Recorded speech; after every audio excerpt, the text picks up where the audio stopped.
Hi, I'm Jason Hurd from Hurd and Fitz, and today I'm going to show you how we made Hurd and Fitz featuring Abigail Bailey, I Just Can't Get Enough.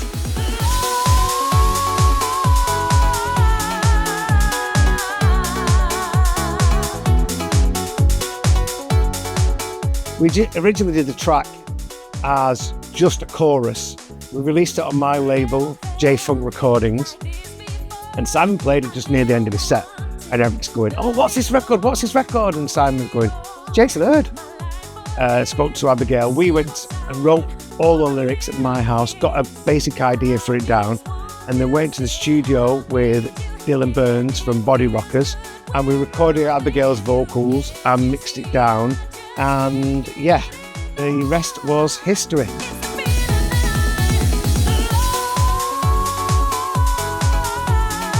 Generally, what I've just shown you is how we got this record to sound like it did. But the most important reason why it sounds like it did is because John and I loved this music so much. When we made this record, we were passionate about it. We were DJing that music out, and we knew inside out from our hearts what we wanted to feel in that record.